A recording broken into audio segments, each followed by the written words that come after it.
Good evening, everybody. If you were standing in the back, if you could find a seat, we're going to be getting started here. We do welcome everyone in the back to find a seat and join us.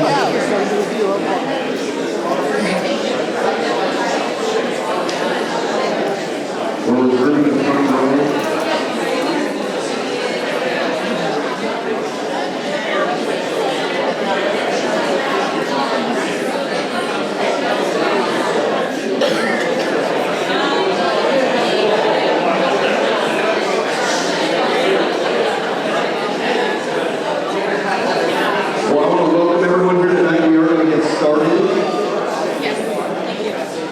Again, if you want a seat, if you want to grab a seat, that would be terrific. So my name is Greg Bradford. I'm the president of the Hope and Housing Foundation, also senior vice president for National Core, and I'll be facilitating tonight. Tonight we also have a few other individuals with us I want to introduce. Michael Delatorre, who's our senior vice president for the Los Angeles region for National Core. Also Luis Rodriguez, who's a senior development manager, and also Cynthia Mejia, who's an assistant development manager. You'll be hearing from the three of them primarily tonight. I also want to thank some of our other guests, in particular the staff members of Supervisor Catherine Garber's office. We thank you all for being here with us tonight. Thank you. And then we also have Dr. Laura Trejo, who's the director of Los Angeles County Aging and Disabilities Department as well. And thank you for being here in support as well. So tonight, just to give you kind of a rundown, during tonight's meeting we'll be focused on first, providing a short overview about National Core, secondly, discussing the site selection process for redevelopment, thirdly, sharing design updates which have been made into the development based on community input, and then offering an opportunity for you to ask any questions that you might have after the presentation and providing any feedback. As a reminder, there are several ways to provide input for questions. You can still fill out a speaker card to provide verbal comments or to have your questions read and answered by our team. So you can either come up to the microphone this time and ask your question. If we could have it quiet in the back, that would really be helpful. So you can either come up to the microphone and ask a question, or you can write it down and I can ask the question for you, if you prefer. We do want this to be a productive meeting tonight. We know that everyone's here to hear more about the project, so do ask. But we all be respectful of one another, be respectful to whoever is speaking at that time, out of respect to the others around us and those sitting next to us as well. So you ask that. I also want to thank our Los Angeles Sheriff's deputies for being with us tonight as well. With that, I would like to hand it over to Michael Delatorre to share a little bit more about the project. Thanks, Greg. Good evening, everyone. Again, my name is Michael Delatorre. I'm the Vice President of Acquisitions for the Los Angeles region at National Core. I wanted to start with a brief overview of National Core for anyone who wasn't able to attend our previous community meetings. Again, National Core, we are a nonprofit affordable housing developer. We specialize in families, senior, and special needs communities throughout Southern California. Our mission is to build and manage high-quality, affordable housing paired with supportive services. We not only build communities, but we operate them in perpetuity and partner with our sister nonprofit, Hope Through Housing Foundation, to elevate the well-being and self-sufficiency of our residents. We believe that both people and place matter, and leading a healthy lifestyle starts with the basic requirements of having a stable and affordable home.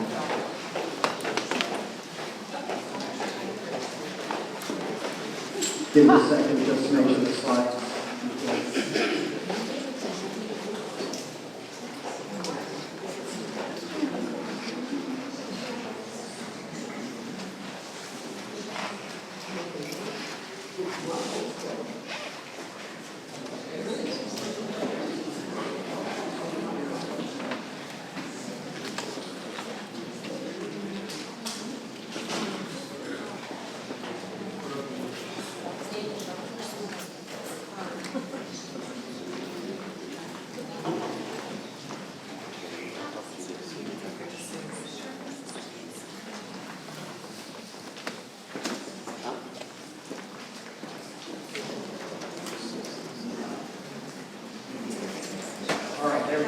There we go. It's like, then,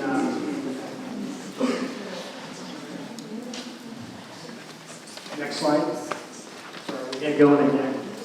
All right, we're still in the early stages of the development of this housing. We're still working on securing our land use approvals as well as local funding for the development. We've been doing outreach since early May, and we're committed to continuing community outreach for the life of the development.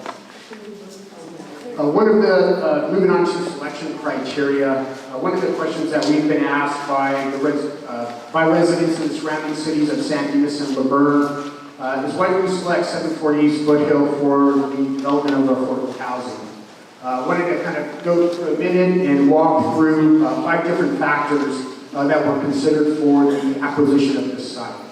First of all, it's the site zoning, the access to amenities, addressing a local need, and the county priorities. Zoning is the first factor that's important when it comes to site selection. It determines what can be built on site and how it can be built.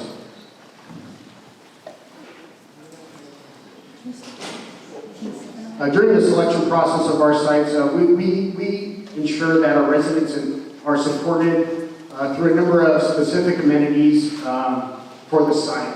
Every property that we develop is in close proximity to a grocery store, a pharmacy, a healthcare center, a library, a park.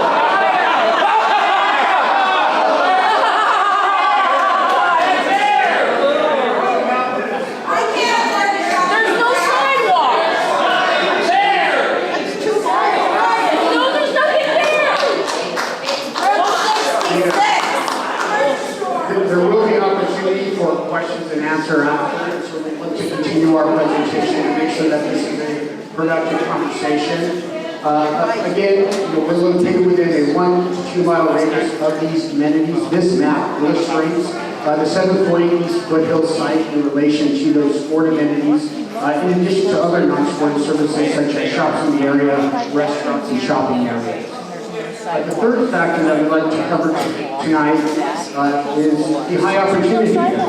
When it comes to affordable housing, we're trying to prioritize neighborhoods that offer positive life outcomes for low-income families and are good for affordable housing.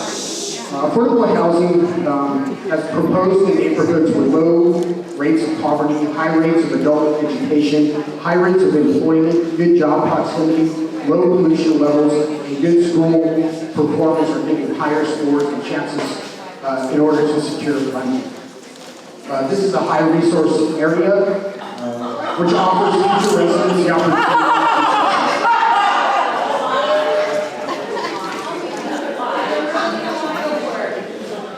Again, we wanted to highlight the need for senior affordable housing.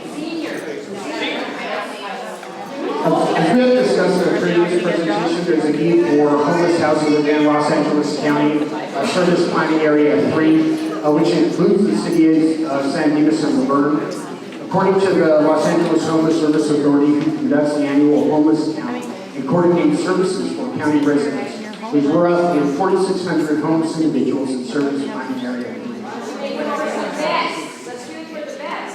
The bigger concern in 2021 was the number of seniors over the age of 70. Based on input from community members, we've committed to restrict the available units for seniors aged 55 plus. We wanted to highlight some of the county priorities when it comes to the development of this affordable housing.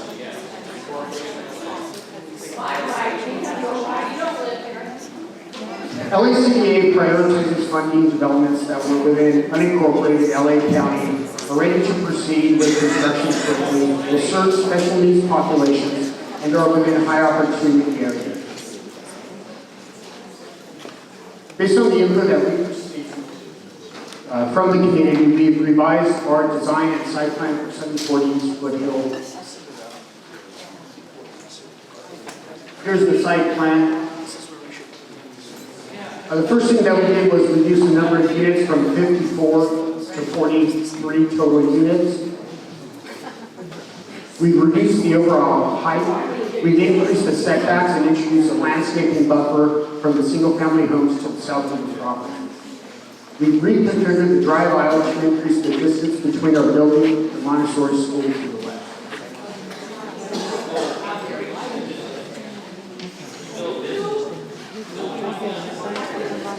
Here's a rendering of the new proposed design from the front. They're standing along Foothill Boulevard.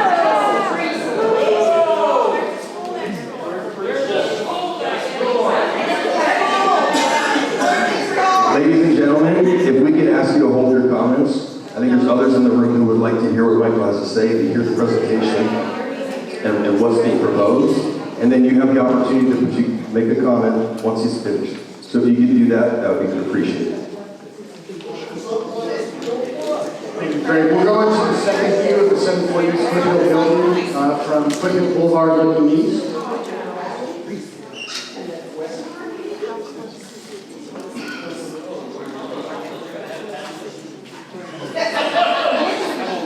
Again, here's a summary of our changes. Again, we will be proposing 42 one-bedroom, one-bath apartment homes. They're over 500 square feet in size and will be fully furnished.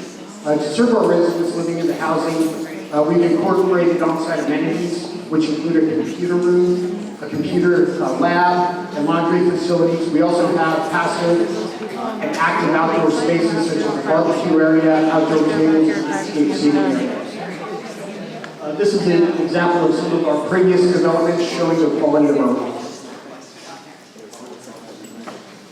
National Core prides itself on incorporating sustainable design into each of our developments. We're a leader in sustainability with in-house staff dedicated to ensuring that each of our communities are water and energy efficient and are able to achieve green building certifications such as LEED Gold. National Core doesn't just provide a home for our residents, we provide supportive services based on their needs.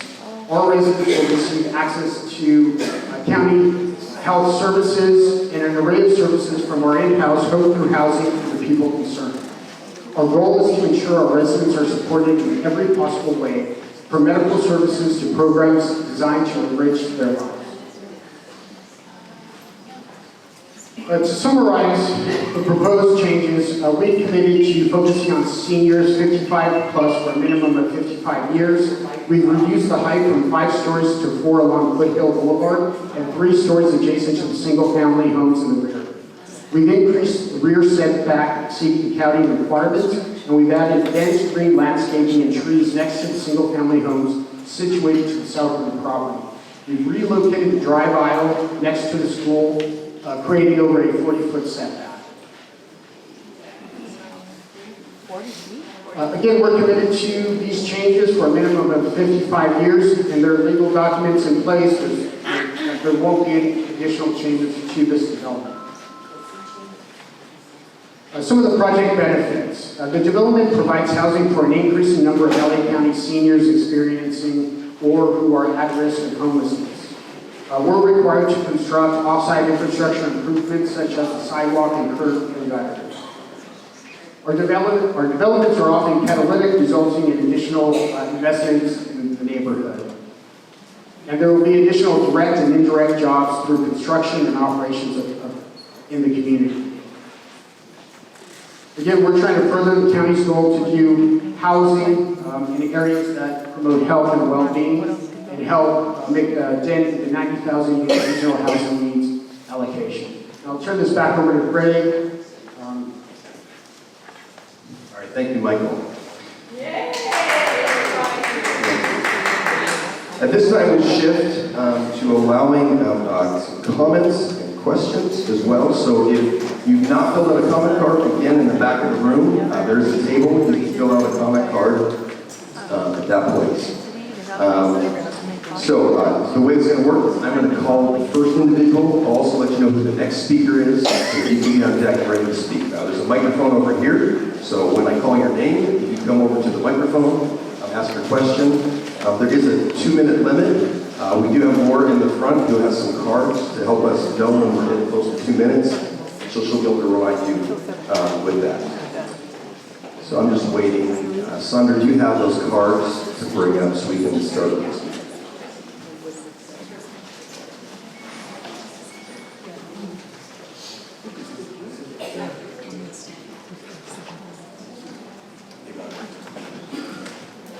And if you'll bear with me, some of these may be questions or comments, so I'm going to have to read through them to see. So I'm going to call first Pete. Is it Slowis? There's a question to speak. Right over here, Pete. Yeah, you can come up this way. And then after Pete, that's it. Oops. There's mine. Well, I'm not really ready, but I'll try to be. My biggest question is the source of funding. The $35 million was mentioned earlier for 50 units roughly, which comes out to $700,000 per unit. I think the more people getting 100,000, 200,000, yeah, it's crazy money. We could probably take care of 500 homeless people if we didn't do this project and did one that's more fiscally responsible. This is it's just a total waste of money. It's, you know, so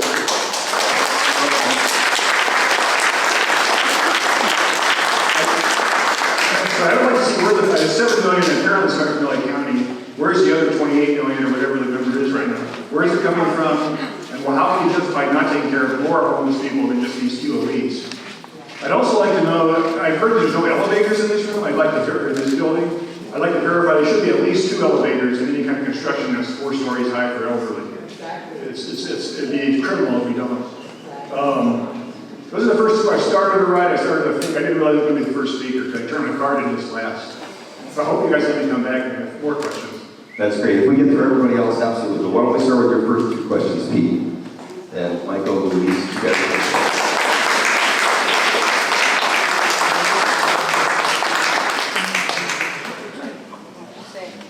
So I'll address the first part.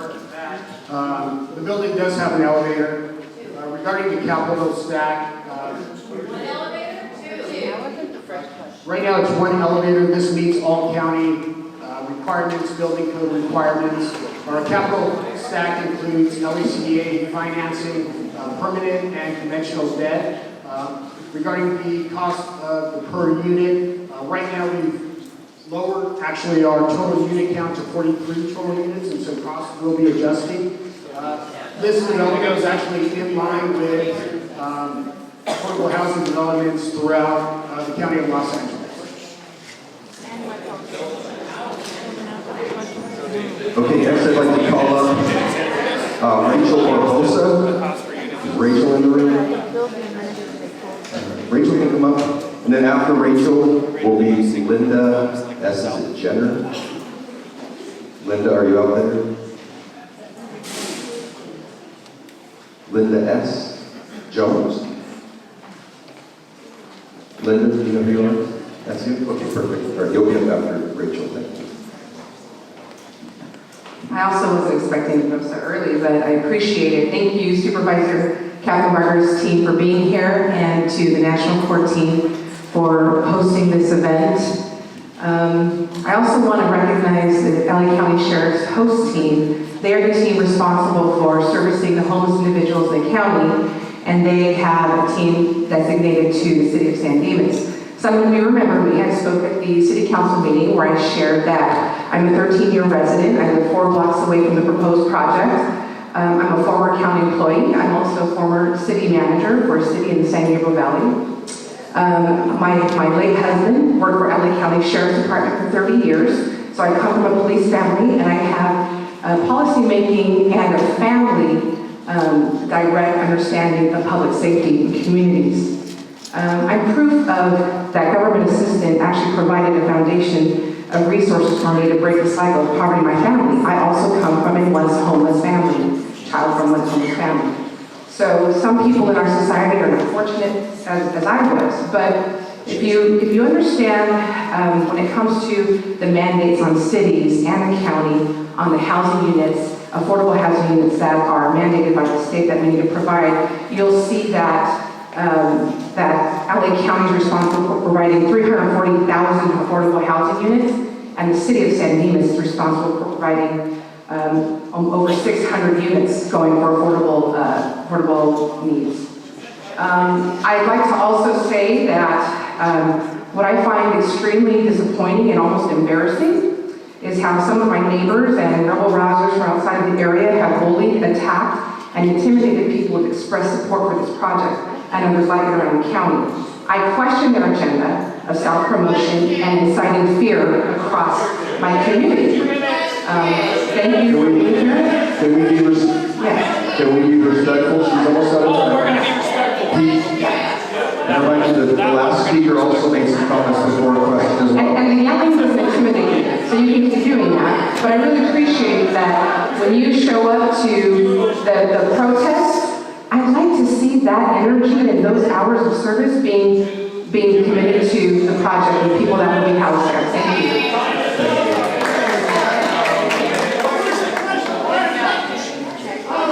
Okay, again, ladies and gentlemen, this is a community forum, and that means we want to give everyone the opportunity to speak what their opinion is, regardless of what that is. So ask that we be respectful.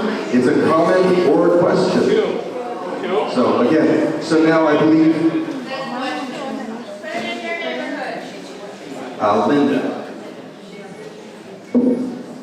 Hi, first I want to thank everybody who is in this room for coming down. My husband and I have lived in Laverne on Canyon View Drive since 1976. It's our home. We raised our family there. We've had a lot of fun there. And I questioned some things about this project. One, I'm 8 years old, and I can't visualize myself walking. Where is the nearest grocery store? I saw it up there, but I don't know. Which one? Where is it? Which one is it? Bonds. They say Is it Sprouts. They're saying Vines? it's Sprouts. They're saying it's Sprouts. Sprouts. Sprouts? Okay. Sprouts. Is it? Okay, if that's true, it's Sprouts. I can't visualize myself walking from there to Sprouts, which is kind of expensive, and then back with my groceries. That's not feasible. That's not thinking correctly. Thank you. And why there? There's got to be other places. Foothill is an insanely busy street. That's scary to cross for old people. And I'm an old people. And it's scary. And it's hard to drive out onto Foothill, and yet you're going to place these people in, I think, direct harm. I have a neighbor who got hit on the corner of Foothill and what's that street? Anyway, right there. And she never recovered. We're putting these people in danger. We're isolating them, and they're not going to be able to feed themselves. What are the resources that are going to be to feed them, to help them? You're shaking your head. Where are they? I'm really concerned. I don't have any notes, but I'm worried about my community.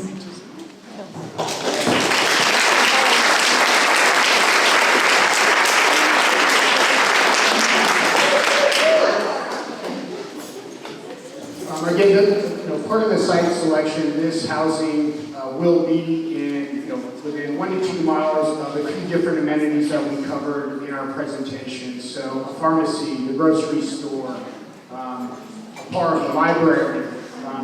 Being housing, it starts with the housing, but what we do is we provide on-site resident services, as well as wraparound resident services for our residents. And part of that criteria is we work with our residents to help them with transportation. We often partner with services such as Dollar Ride. We provide transit passes for our residents. And our caseworkers work with our residents to help them with transportation, not just to get to the grocery store, but connect them to their medical appointments or whatever they need to be. And so this is pretty typical in all of our housing developments. Thank you for your question. Thank you, Michael. I will note 2 other things just for everyone to know. There are a number of comments up here that we may not get to, but we've collected those. This is also being recorded, so all the comments up here as well are being collected by our team. And just to reflect a couple of the comments that I believe was Linda who just made, we're also reflecting on some of the comment cards as well. So next I'd like to call up Tina Strang. Tina, are you here? And then following Tina will be Ron Trujillo. Ron? Tina, you have 2 minutes. this place time, and I've been living in San Dimas for 19 years, and it's a piece of heaven, but not anymore, really.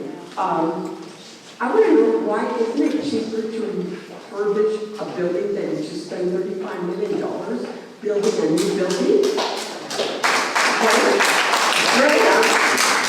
The city of Brea's doing this. The city of Brea is doing the Sears building, the refurbishing it, and they're going to have low-income people in there. $35 million is a lot of money, of our money, not your money, because we're paying for it. So don't say you provide, we provide. Taxpayers provide, okay? Okay, then the next question is, I saw a homeless person yesterday, they interviewed him, and he was in the camp, and they were going to move him, and he says, no, I don't want to go, because I don't want to go live in an apartment. I love living here. These people are not used to living in a room. You think that they're going to stay there all day long? Okay, then, have you read? You have 60 seconds. Well, Foothill is a very busy street, in case you don't know it. If there's an accident, can they sue you? Can they sue you? And also, isn't it illegal to build a building so close to the school? Come on now, the school's right there and there's a building. That should be illegal.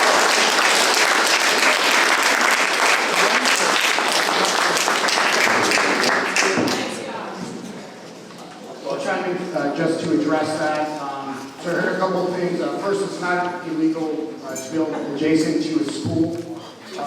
Regarding when it comes to rehabs or adaptive reuse, we also do that as well. We not only do new construction housing for affordable housing for seniors, veterans, families, permanent supportive housing, we also repurpose buildings and do adaptive rehab as well throughout Southern California.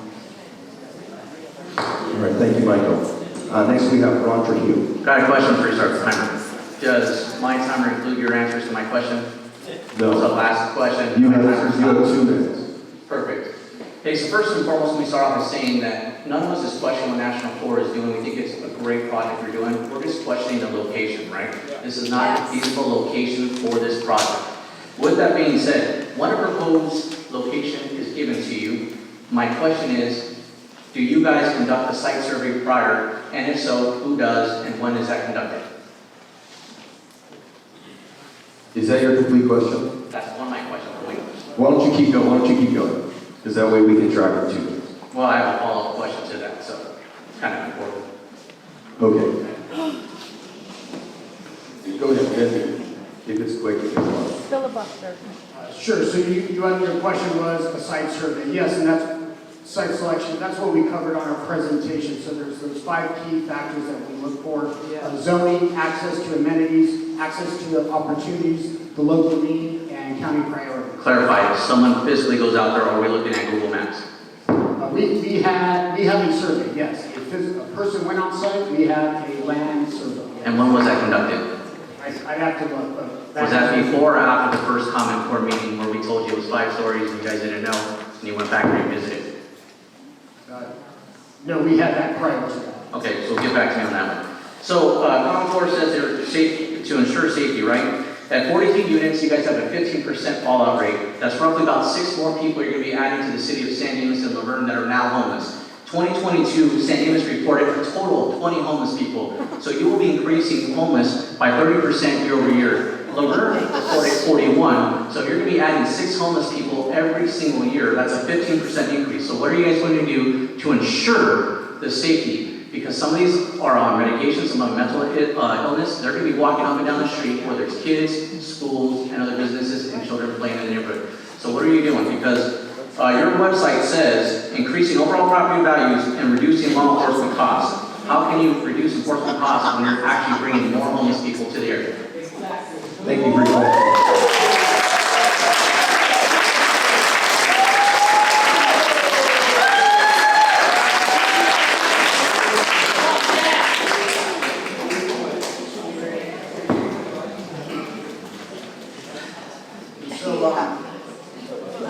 I think our experience when it comes to housing individuals is, once they're housed, they're not homeless anymore.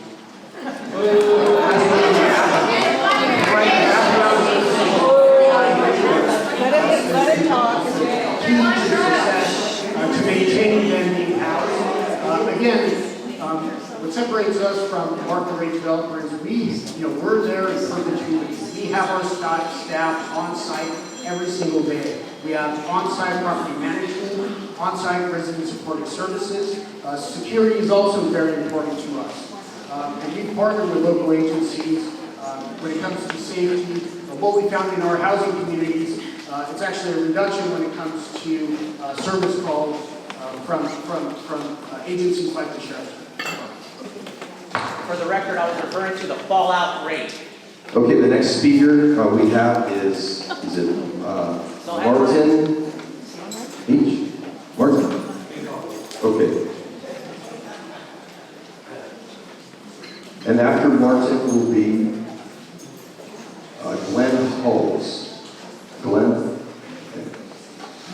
Let me start off by saying, so this is what a lynching looks like, huh? Okay. Okay, all right. Well, what I want to ask of you to do is the next 2 minutes I have, I know you people have a lot of emotion I've been listening to, and I would like you to let me finish and go through. I know why should I be any different than anyone else, but what I have to say, I just want you to say, I'll say to you, and you guys consider whatever you want from there. I'm not trying to sway you. So, at any rate, my name is Martin McGee, and I myself and my wife, who is here, have personally experienced homelessness at the age of 60. And it was a situation that we found ourselves, no fault of our own.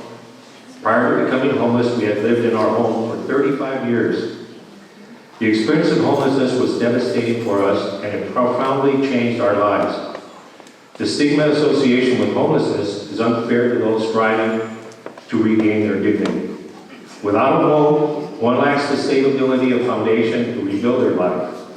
When searching for a new place to live, we specifically sought out apartments that accepted Section 8 or housing vouchers. I want to emphasize that I am no different than you, except that I had a misfortune of experiencing something very terrible. It was disheartening to hear that there were maybe concerns about apartments like ours attracting bad element. Take a look at me. Would you want to live next to me? No. Thank you. I knew that was coming somehow, but I said that was free. Yeah, I set it up for free. Anyway, remember I don't want to live next to me. Anyway, yes, okay. So therefore, numerous individuals out there, particularly senior citizens like myself, who simply desire an opportunity to spend their final years in dignity, denying them for the opportunity of that would be unjust and inhumane. I thank you for your time and for listening. Appreciate it. Thank you, Martin. And next we have Glenn Halls, followed by Elena North. Good evening, everybody. I have a couple of questions. What are the criteria for these people? Do they already have a job? If so, how far away is their job? If they don't, where are they honestly going to find a job in that area? Senior citizens going to become a barista at Starbucks? Going to start waiting tables at the IHOP over there? I mean, your logistics make absolutely no sense. I think you guys are covering it up. It went from being a homeless place to being a senior center now, and you just make no sense. You honestly make no sense.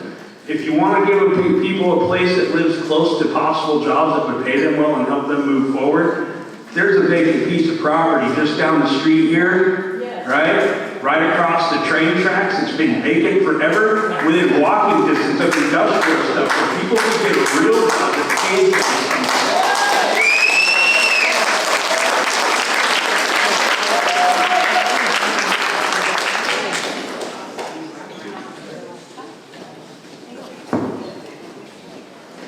So the population for this housing, again, will be for seniors 55 plus who have experienced homelessness. Leasing criteria for this type of housing goes through about 3 criteria. The CES system, which is the coordinated entry system with the County of Los Angeles, as well as our property management in-house tenant selection screening criteria. What does that mean? I'm sure. What is the reasoning sir, and if you have a question, you can fill out a comment. He'll respond, but we can't have people shouting out questions. Thank you. Thank you. Will you allow him to respond? Thank you. I do ask people to fill out comment cards, so we're not going to respond to your question. This is also a question that you can reference in our FAQs on our website for the 74th East Foothill Boulevard. We received this response before. I think what you're getting at is, again, no violent offenders, no sexual offenders will be allowed to live in this house. Thank you very much. We're on to the next speaker. If you have an additional question, please fill out a comment card. Elena, can we please give Elena the floor? I'm not, go ahead and finish if you guys have something more to say. I don't want to cut anybody off.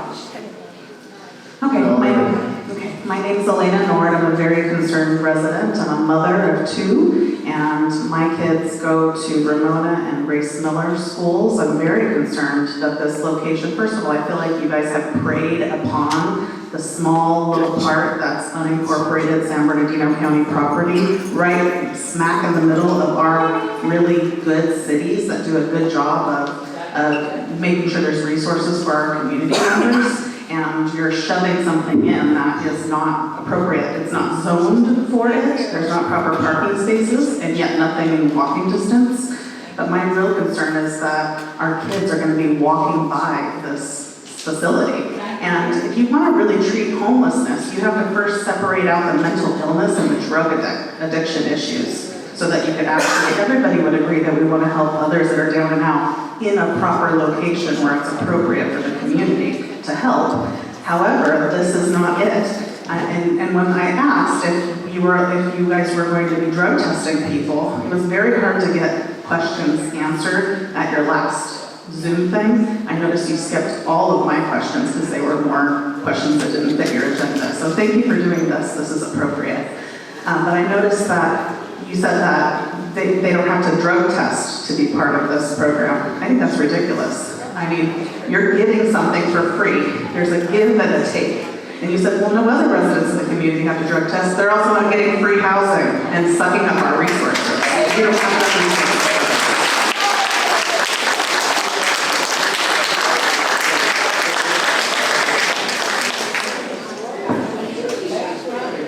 So when it comes to the zoning, this development again is the zoning allows for multifamily. We are conforming to all county rules, regulations associated with building this development. When it comes to drug testing, no, we do not drug test our residents. Just like regular market rate development would not drug test their residents. What we offer our residents, though, is again providing on-site support services, making sure our residents have access to medical and any programs that they need to be successful. Okay, next up, we have Pamela Snow. Pamela, are you ready? And then following Pamela will be Ayana Castaneda. Ariana. So Pamela followed by Ariana.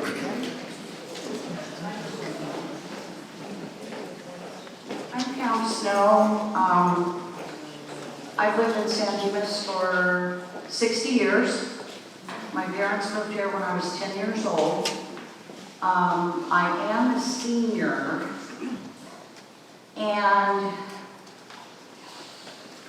I have concerns about safety for the seniors with that density.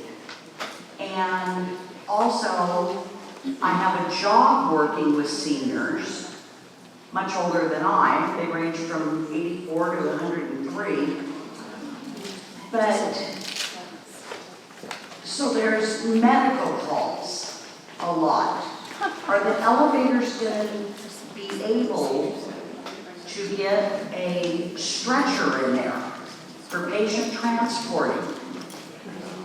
And is one elevator going to be enough? What if there's a fire and there has to be an evacuation? You know, older people don't move that fast. I guess in a fire I would. But, you know, I have a lot of concerns about seniors and what they are going to be offered. And speaking as a senior, we need opportunities. And we do need help. Not yet, but I'm getting there. But I just want to know, as far as fire safety goes, who's going to pay for the hook and ladder truck?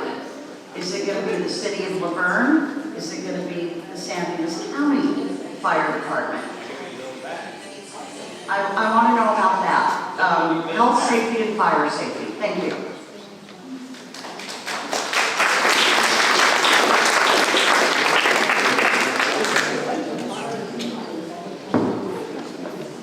Yeah, so in regards to your question, thank you for that. Again, the elevator, all of the housing development and the construction will meet all county codes, all health and safety code.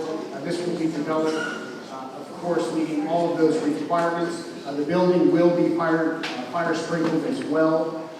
Also,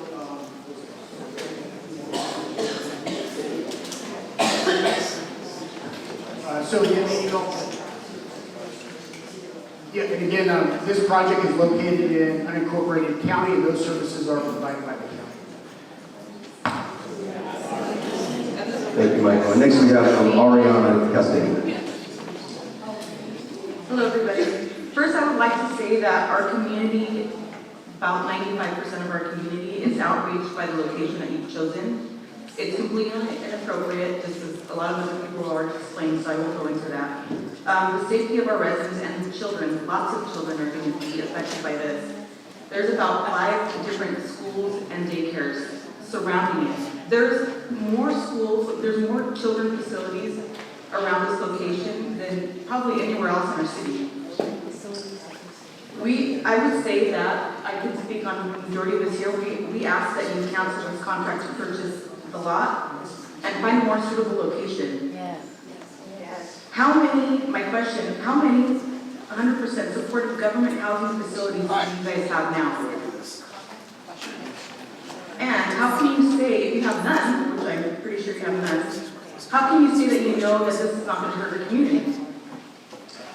And also, how long will you guys have to go on with this, that's going to be 55 and over before that narrative changes? Before you guys see that there's not enough people that are homeless that are 55 and over? How long do you guys have? How long does it have to be for 55 and over? And I have a direct question. I understand that you guys are in escrow for the purchase of the lot. Can this contract be canceled so you guys find a different location? That's my question.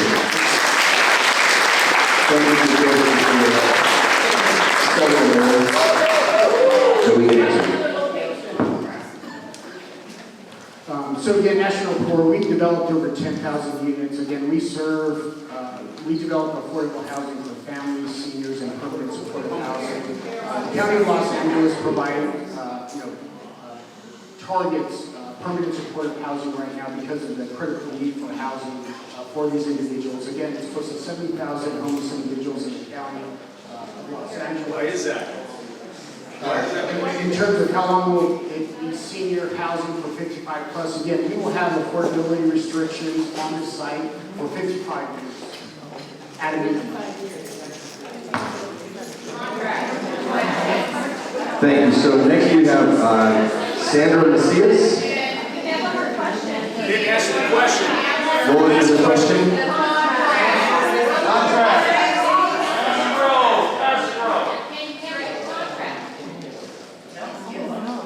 We'll answer that one question. Can you cancel the contract? Absolutely. It will be for seniors for 55 years, like I just said. So it's 55 plus, but for 55 years, we have to guarantee we'll remain that population. Yeah, and I guess technically when it comes to a contract, any contract, any purchase, sale, agreement contract can be canceled.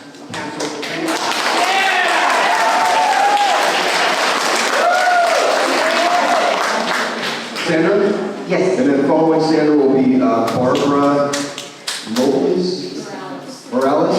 All right, Barbara, Sandra. Good evening. My name is Sandra Macis. I have been a resident of San Dimas for 36 years. I love San Dimas. It's all the reason why we're all here. This meeting, first of all, I want to thank you for coming. And I was out of town when all this was happening, so please forgive my lateness to all of this. But I've been reading and finding out and talking to other people that have had the opportunity to work with CORE. You're legit, you're very good. I thank the city for making this possible also to have a meeting where we can come and talk and give our differences. And I thank all the citizens here who listen. And let's start learning to, and continue learning, to cooperate and be kind to each other and respectful.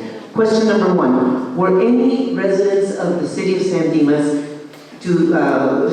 asked to be part of the first initial, to even look at what was going to be done? When the county started eyeing San Dimas, was any consideration given to ask for a task force to be developed with the city, with residents, so that we can get input? Indeed, where you have decided to build is not the right place. You've heard already from this gentleman here, what are some places where you can? So I'm thinking, other people mentioned, what about for our veterans? I would love to see something for our veterans. They need it. Retired teachers. So again, this is good. The fact that we're speaking, the fact that we're bringing up these questions, this should not be a green light for you to go and start building now. Oh, no. There's many things that need to be discussed. People are bringing up beautiful questions. Thank you, Tina. You brought up good questions. And I was piggybacking Ms. Ellen Nord. She has amazing questions. So let's keep the dialogue. I don't think we can start building tomorrow.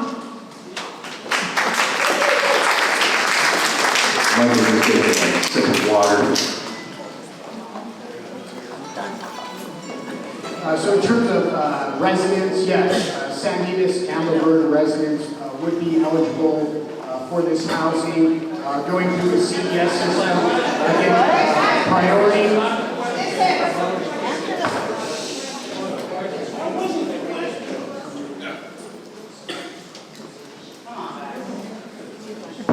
So again, our community outreach started in May. We heard comments, and that's why we were here today, kind of updating our design criteria. We heard a number of things in terms of being too close to single-family homes, and so our outreach began in May. We heard the community concerns. That's why we were here today, providing an updated rendering and sites and design for the project. Next question. Were any of the residents of San Dimas and Listen consulted at the beginning? If there are anything? Yes or no? Yes or no? Again, I think with our timeline here, our outreach began in May. We heard from the community. That's why we're here today.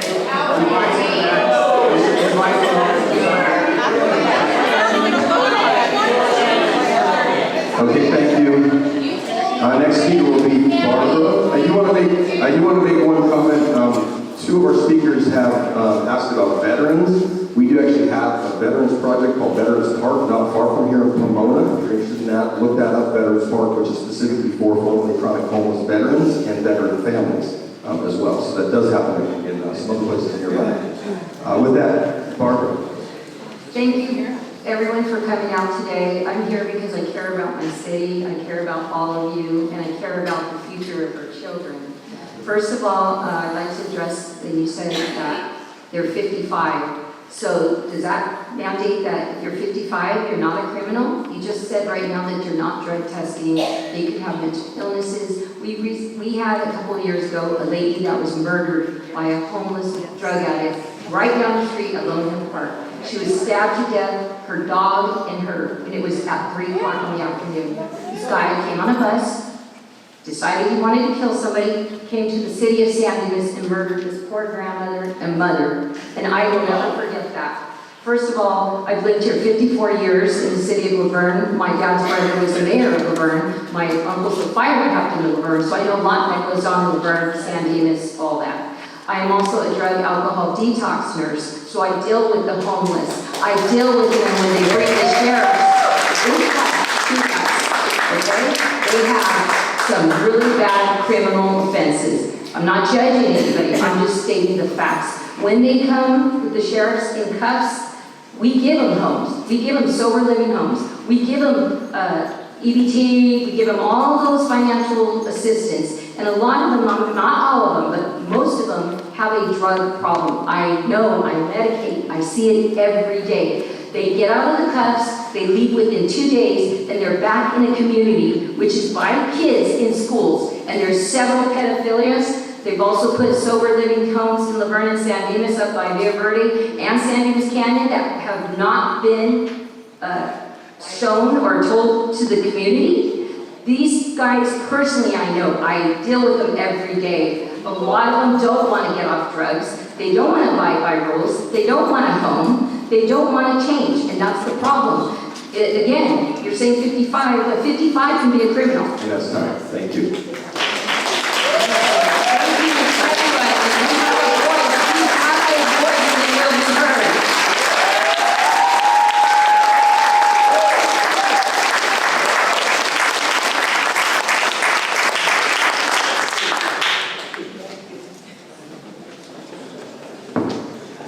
I'm not sure there was a question there. But we do want to clarify when it comes to our tenant selection criteria. Again, no violent criminals, no violent offenders are allowed in this type of housing. Again, we want to that is how we verify. There's a tenant selection process that doesn't go to background. Again, no violent offenders are allowed. I think there's also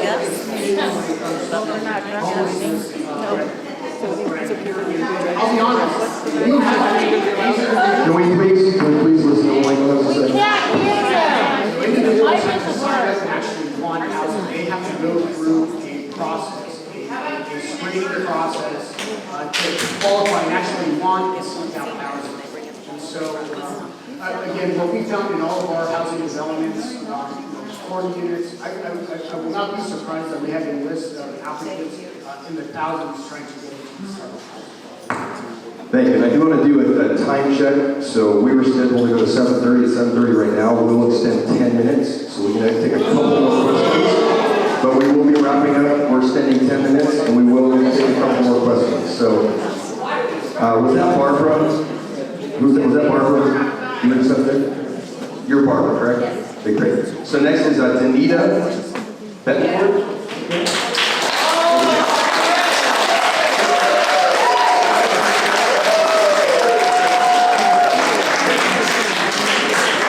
Barbara, you hit it right on the head. We all have a voice here.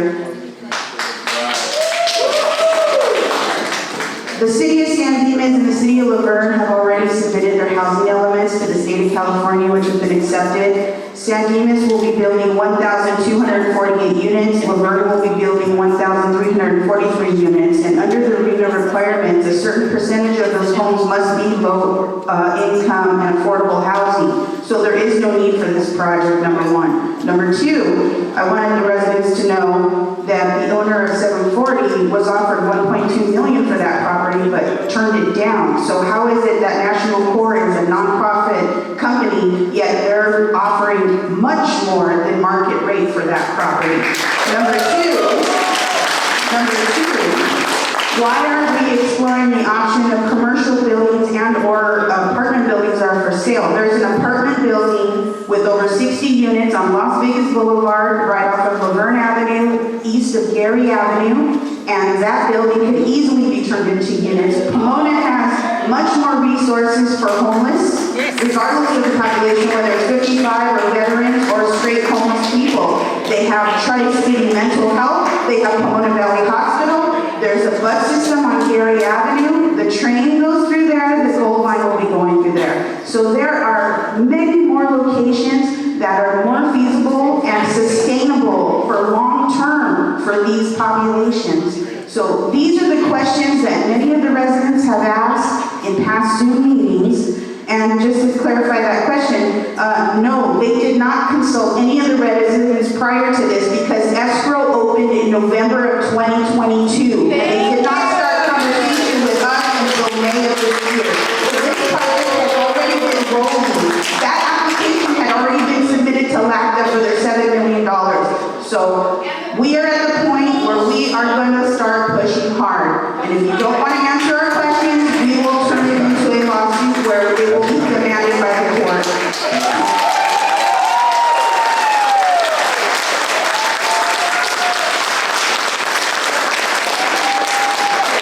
I didn't hear a question there, so we will continue. Lee Kane? You guys don't want to repeat the fact. Lee Kane? I didn't hear a question.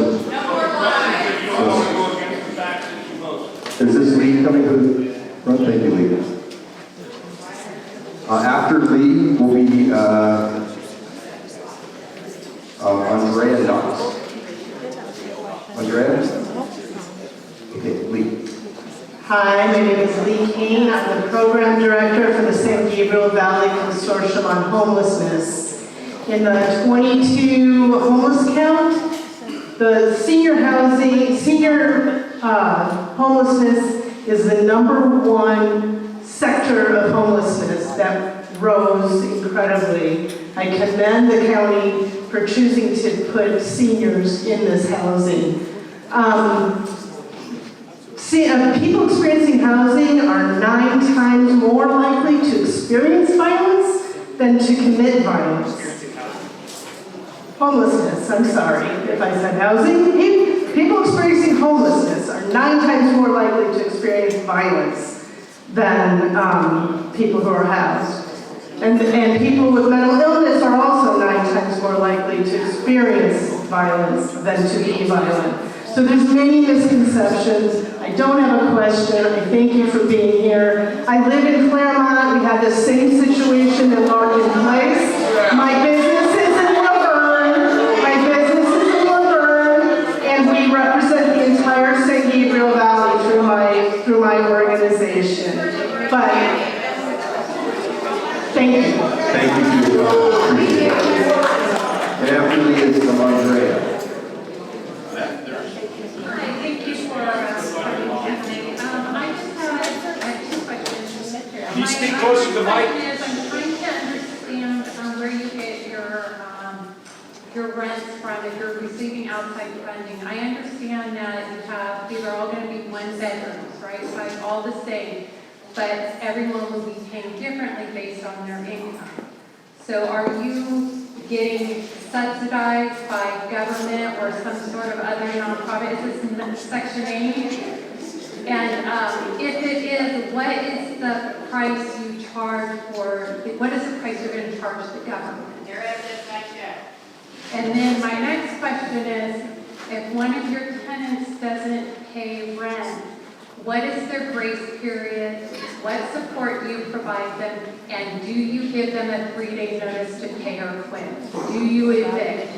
Because I'm curious about what support when they can't pay. They have to pay a little bit based on their income. Section 8 is usually based on their income. Yes. So what are you getting? Are you getting assistance from the government? So the project will have, we're still working through the financing, but we're working with securing 100% project-based vouchers that would come through. So what? Los Angeles County. Our rents are targeted to 30% of the area median income. This is a voucher rent that's published, and we'll update. I don't have that exact number in front of us, but we'll put that on our FAQ because those are published. So for instance, at your Downey property, you charge residents between $900 and $1,300 for rent, but that's subsidized, correct? What do you charge? What is the government? What portion of the rent is coming from the government? So I think there's two different pieces. So if you reference our Downey project. I just spoke to someone who lived there. Yeah, so for instance, that's a traditional affordable housing, so it's essentially 30% of their income, so it's based on the individual But what income. are you getting from, when I look at your site, I don't see, this is what we charge, but this is what you pay. So for Section 8, I had a Section 8 tenant who pays a couple $100, and then the government pays the rest. Is that what you are? Is that These units would be restricted to 30% AMI, and so they're basically paying 30% of it. Do you get funding from the government or outside sources? Yes, we get funding from the government. So what are you going to charge ultimately for a one-bedroom at this place? Again, I don't have that exact number, but I can publish it. What would market rate be? I'm Yes, sure so we don't hear on your time. Okay, and then my But next it's, question is. the answer is we don't set that. It's set by the state essentially. So what is that right now for a one-bedroom? It depends on the area and the income. So that's different in San Dimas than it is down than it is someplace else. Okay. We need to move to the next speaker. And then do you serve 3-day notices? Andrea, we need to move to the next serve speaker. 3-day notices? We'd be happy to talk with you afterwards. You're like, yes, we do serve 3-day notices. What is your grace period when someone can't afford to pay rent? I'm going to answer this last question. And that's it. We work on a housing retention plan because our goal is to help our residents be successful. We're a mission-driven nonprofit. We want to see them be successful. So if they can't pay the rent, we're going to work with them so that they can remain housed. So you never evict? We do if they are not successful with that retention plan, but it's very important that we work with them to be able to be successful. Next is Lorraine Barron. Is Lorraine there? And Lorraine will be our last speaker and last question tonight.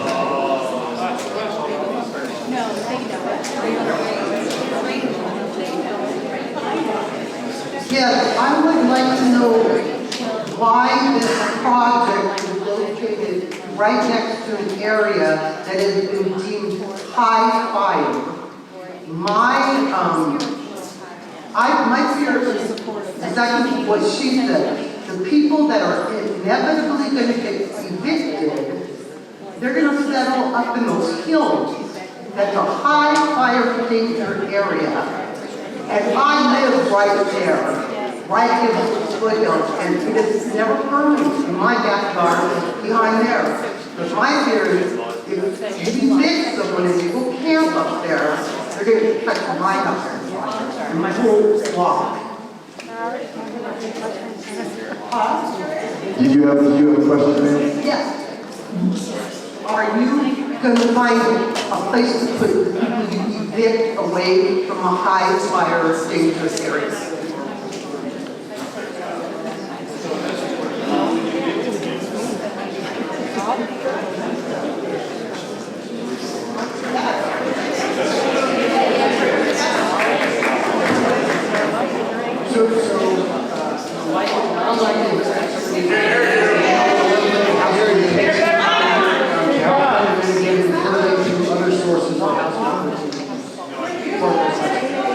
Can't hear you.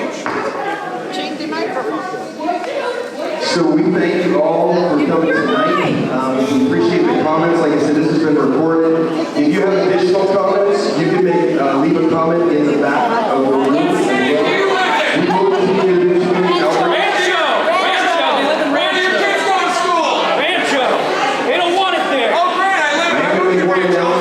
Which I think is on the board. You can look up here. We'll continue to do some things here. You already did discussion about affordable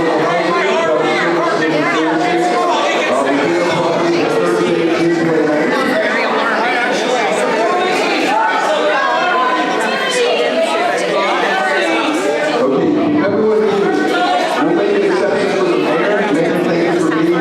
Thank you very much. I appreciate it. Thank you all for being here, but I also want to thank Chris Constantine, the city manager of San Dimas, and also the city council for having this. We did have one other one with virtual, and your staff. I really think, this isn't a NIMBY situation for any of us. The fact that between San Dimas and Laverne, between Athabal Page, our two youth detention facilities, Camp Rockney, McKinley Homes, we've got David and Margaret, and also Haynes family, which our youth, our families. I really think the whole situation here is we're going to have a meeting in ours with both cities and also with Florida, and we really appreciate that for some more engagement. But why does the mayor of a city have to find out when the county supervisors are voting on $7 million worth of funding for this project when your core values are to engage with the community, this engagement should have been the previous year with us to say, hey, what do you think? What do you think about this? What do you think about this development? Because we all want to make sure that our homeless are in our house. Our mentally ill are taken care of. Our drug abusers have a rehab program. But at the end of the day, you say that you started engagement in May. My point is that this was going on previously mid-year of 2022. We found out about it at a meeting, and even our county supervisors didn't know about it. You know, we're real good communities here. All you have to do is call us and say, hey, we've got an idea, so what the other people said. So I think our issue is too is that no engagement with the community to let us know what you're going to do. And maybe give you some alternate plans. You know, we've got great planning departments, great community development departments, and I think that you need to engage with us sooner. And I think that's the elephant in the room is you didn't engage. Why not? And really, this wouldn't be where it is right now if you would have communication with all of us residents to talk about this. Thank you.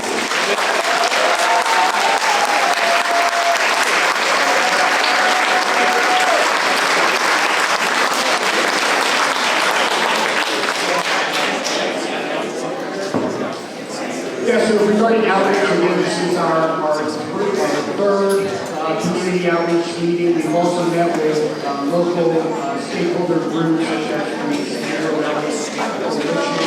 We've also been communicating with members of your communities, putting our FAQs on our website for all the members, as well as responding to the community members. When it comes to engagement, again, our process started based on recommendation from the county. Again, there was 30 applicants who applied for this funding, 7 were awarded, and that is started.